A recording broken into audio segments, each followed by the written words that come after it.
Breaking news ya mchana wa leo kwa saa za Tanzania na Afrika Mashariki ni kwamba meli 4 zimeonekana zikipita katika mlango bahari wa Hormuz.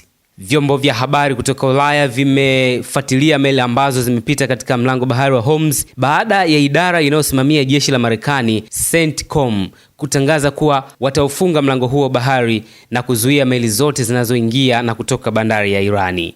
Tangu CENTCOM kutoa taarifa hiyo usiku wa jana, meli 4 zimeonekana zikipita mlango huo wa bahari kulingana na data iliyotolewa na shirika la ufuatiliaji la Marine Traffic. Meli hizo zote 4 ni za kubeba mafuta au gesi, ila hazijatambuliwa kama zinamilikiwa na Irani au zinatoka au kuingia katika bandari ya Irani.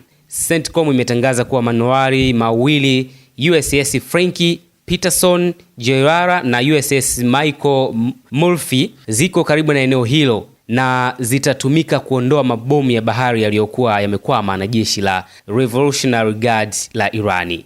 Vyombo vya habari pia vimeendelea kufuatilia meli zinazopita katika mlango huo bahari huku makataa ya Marekani yakikaribia kutamatika. Taarifa hii pia inakuja kudadisi na kuleta hofu kwa watu mbalimbali na wachambuzi wa masuala ya kisiasa na hizi geopolitics. Ni kwamba meli hizo zinaweza zikawa za Marekani ambazo zimetoka kuchukua mafuta na gesi Irani baada ya kuwa wamezungumza kwa njia ya siri, au inawezekana ni operation za Irani, au inawezekana ikawa ni wateja wa Irani ambao wametoka kuchukua mafuta, ambao pia Marekani amesema ole wao watu ambao wataenda kuchukua mafuta Irani, ole wao mtu yote ambaye atapita pale na alipe fedha. Wakati huo pia anasema kwamba amefunga poti, yani bandari zote za Irani. Sasa hii taarifa ya kuonekana kwa hizi meli 4 zikipita katika mlango bahari wa Hormuz leo hapa tunapozungumza ni habari ambayo inakuja kuleta muktadha tofauti kabisa. Mimi na wewe tunaweza tusifahamu sana.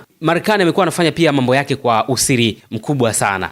Sasa hili nalo limekuja kuleta wasiwasi mkubwa sana kuhusiana na meli hizi ambazo zimepita hapa. Kwa sababu hii inaleta wasiwasi kama CENTCOM wametangaza kuwa manuari 2 ambao ni USS Franky Peterson Gerara na USS Michael Murphy ambazo hutembea chini ya maji, haziwezi kuonekana hata kidogo. Zinaweza zikaonekana walau kidogo tu, lakini asilimia kubwa zinatembea chini kwa chini kama mfano wa mnyama nyangumi ambaye anaishi chini ya bahari. Kwa hivyo ni meli za operation na ni meli za kivita ambazo zina uwezo na hali ya usalama wake inakuwa ni mkubwa sana. Kama meli hizi zilikuwa around, zilikuwa karibu na maeneo hayo, meli zile 4 ambazo zimeonekana zimewezaje kupita katika eneo hilo, ili hali meli hizi ambazo ni kubwa kabisa na ni meli hatari kabisa ambazo zina ulinzi wa kisasa zaidi, wanajeshi na mambo chungu mzima ya kiusalama. Hili pia linaleta kuzua maswali. Kama meli hizo zimepita sio za Marekani au hazina uhusiano na Marekani, hizo meli ambazo za kivita ziopa zinafanya kazi gani?